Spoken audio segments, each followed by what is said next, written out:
Action అయితే చాలా fair ఉంది.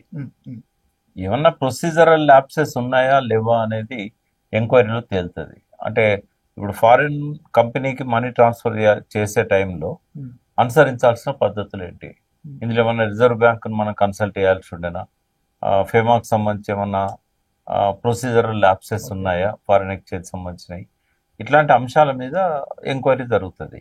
బట్ డైరెక్ట్ గా కంపెనీ అకౌంట్ లోకి మనీ ట్రాన్స్ఫర్ అయినప్పుడు, అది కూడా గవర్నమెంట్ చేసినప్పుడు కేటీఆర్ ప్రమేయం ఏమి ఉండదు. ఆయన ఏంటంటే ఒక మినిస్టర్ గా ఒక లిమిటెడ్ అమౌంట్ కంటే ఎక్కువ ట్రాన్స్ఫర్ చేయాల్సి వచ్చినప్పుడు ఒక అవసరానికి, అది ఆ ప్రిన్సిపల్ సెక్రటరీ పరిధి దాటి ప్రభుత్వం పరిధిలోకి వస్తుంది. అంటే మినిస్టర్స్ దానికి కాన్సెంట్ ఇవ్వాల్సి వస్తుంది.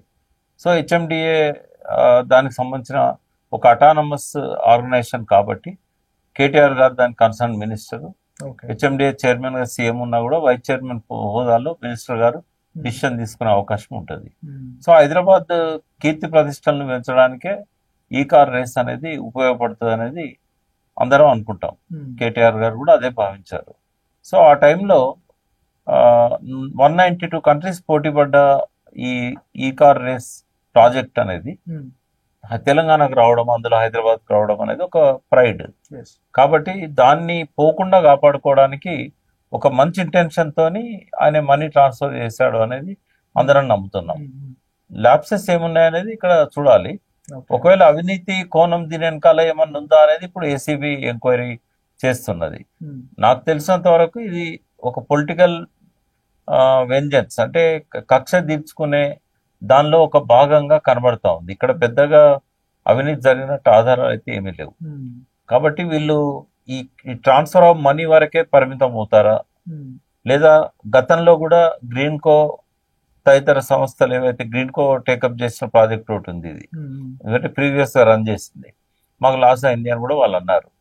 మరి వాళ్ళ ఆ ప్రాజెక్టుకు సంబంధించిన అంశాల్లోకి కూడా వెళ్తారా? ఇప్పుడు ఇవాళ గ్రీన్ కో ఆఫీసుల మీద దాడులు జరుగుతూ ఉన్నాయి. దాన్ని బట్టి మనకు అర్థమవుతున్నది ఏంటంటే వీళ్ళు ఇక్కడితో ఆగరు, దీన్ని ఇంకా లోతుగా, ఇంతకంటే ప్రీవియస్ ప్రాజెక్ట్స్ కేవలం money transfer to foreign company వరకే ఇది పరిమితంగా లేదు, ఇంకా దీన్ని లోతుల్లోకి వెళ్ళి దీనికంటే ముందు అవార్డు అయిన ఆ ప్రాజెక్టును కూడా వీళ్ళు పర్సూ చేస్తారా? అయితే ఇట్లాంటి అంశాల మీద ఎంక్వైరీ జరిగే అవకాశం అయితే కనబడతా ఉంది. బట్ ఇదైతే ప్రజలను కన్విన్స్ చేసే విషయంలో ఈ ప్రభుత్వం ఘోరంగా విఫలమవుతుంది. ఎందుకంటే ఇది కేటీఆర్ ను కావాలని అందులో ఇరికించారు అనేది స్పష్టంగా కనబడతా ఉంది. ఇప్పుడు దీన్ని తవ్వినా కొద్దీ ఏమేమి బయటకు వస్తాయనేది సెకండ్ పార్ట్. నిజంగానే ఈ పర్టికులర్ అంశంలో మాత్రం ఏమున్నదని నేను అనుకోవడం లేదు. గ్రీన్ కో అయినా మెగా అయినా వాళ్ళు బాండ్స్ రూపంలో బీఆర్ఎస్ పార్టీకి నిధులు సమకూర్చడం, దాని వెనకాల ప్రభుత్వం వాళ్ళకి ఏం చేసింది, ఇదేమన్నా రాజశేఖర రెడ్డి పీరియడ్ లో వచ్చినట్టుగా క్విట్ ప్రో ఏదైతే అన్నాడో అట్లాంటిది ఏదన్నా ఉందా దీని వెనకాల, ఇదంతా కూడా విచారణ తర్వాతనే మనకు తెలుస్తుంది. కేవలం ఈ ఒక్క కారణంతోనైతే మనం వాటిని ఆపాదించలేము. అంటే వీళ్ళు అంటున్నారు ప్రధానంగా తప్పు జరగకపోతే గవర్నర్ పర్మిషన్ ఎలా ఇస్తాడు అనేది కూడా ఒక క్వశ్చన్ రైజ్ చేస్తా ఉన్నారు. గవర్నర్ దేనికైనా పర్మిషన్ ఇస్తాడు. ఇప్పుడు చీఫ్ మినిస్టర్ కన్సర్న్డ్ పోలీస్ శాఖ మేము ఎంక్వైరీ చేస్తాము అన్నప్పుడు ఇది ప్రొసీజర్, అది ప్రొసీజర్ కాబట్టి అది గవర్నర్ విచారణ చేయడు, ఇలా నేరం ఉందా లేదా అనేది గవర్నర్ ఏం ఎంక్వైరీ చేయడు. ప్రభుత్వం ఏదన్నా ఒక ఎమ్మెల్యేని కానీ ఒక మినిస్టర్ని కానీ ఒక ఉన్నత హోదాలో ఉన్న వ్యక్తిని కానీ చేయాల్సి వచ్చినప్పుడు ప్రొసీజర్ ప్రకారంగా ఫైల్ పంపిస్తారు, ఆయన సంతకం పెట్టి పంపిస్తాడు. అది ఒక, అంటే గవర్నర్లు వాళ్ళకున్న అధికారాన్ని వారికి ఉన్న విచక్షణను ఉపయోగించుకునే కాలం కాదు ఇది. వాళ్ళు ఏంటంటే దే హావ్ బికమ్ రాజ్యాంగ స్థానంలో ఉన్న వ్యక్తిని, ఆ వ్యక్తి యొక్క హోదాను అవమానించడం నాకు ఇష్టం లేదు. బట్ వారి స్థానం ఏందో ప్రజలందరికీ తెలుసు.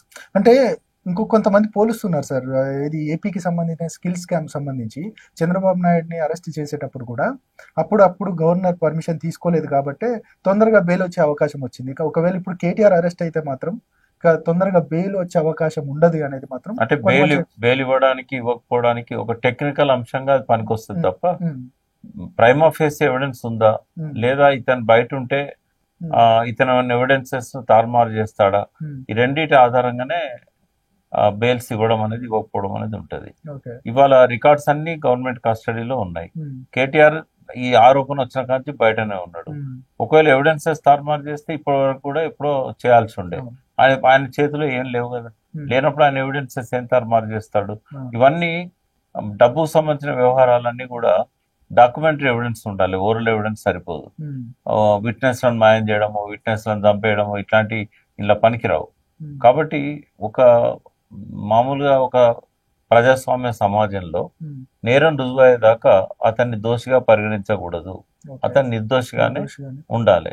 కాబట్టి కక్ష సాధింపు చర్య అయితే తప్ప కేటీఆర్ జైల్లో ఉండడం వల్ల ఏసీబీకి కానీ పోలీస్ డిపార్ట్మెంట్కి కానీ ఉపయోగపడే అంశం ఏం లేదు.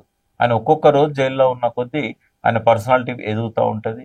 ఇప్పుడు ఓటుకు నోటు కేసులో డైరెక్ట్ కెమెరాల ముందు దొరికిన దొంగే ముఖ్యమంత్రి కావడానికి ప్రజలు అనుమతి ఇచ్చారు, చేసుకున్నారు, ముఖ్యమంత్రిగా చేసుకున్నారు. కాబట్టి ఇక్కడ అవినీతి పాల్పడితే అది అనర్హతను. వాస్తవంగా చెప్పాలంటే ఇవాళ జైలుకు పోవడమే ముఖ్యమంత్రి కావడానికి ఒక ప్రధానమైన అర్హతగా మారింది. మరి దీన్ని చూసి సిగ్గుపడాలా, తల వంచుకోవాలా, సంతోషించాలా? ప్రజల చైతన్యం అనేది ఈ స్థాయిలో దిగజారుతా ఉన్నది. ఆ ప్రజలకే జోహార్ చెప్పాలి మనం. ఎప్పటికి సోయి తెచ్చుకుంటారు? 21st సెంచరీలో కూడా ఈ మాత్రం ఇంగిత జ్ఞానం లేకుండా, ఏ మాత్రం ఆలోచించకుండా దొంగలను అందలం ఎక్కిస్తున్న ప్రజలకు వాళ్ళని చూసి ఏమనుకోవాలి? ఆ ప్రజల చైతన్యం, ప్రజల సోయి. అందుకే వెగటుబుట్టి రాజకీయాలను నేను తప్పుకున్నా. ఈ ప్రజలకు ఏం చెప్పినా వేస్ట్ ఇది అని చెప్పేసి. సార్, ఇంకా అంటే ఈ కేసుకి సంబంధించి ఈరోజు క్రాష్ పిటిషన్ కూడా కొట్టేసిన పరిస్థితి కోర్టు. నెక్స్ట్ మేము సుప్రీంకోర్టుకి వెళ్తామని అంటున్నారు. నిజంగా అరెస్ట్ అయ్యే అవకాశం ఉందా? ఏంటి అసలు కేసుకి సంబంధించి ఎట్లా ఉండబోతుంది? సుప్రీంకోర్టు అయినా హైకోర్టు అయినా ఒక ఆరోపణ వచ్చినప్పుడు విచారణను అడ్డుకునే పరిస్థితి ఉండదు.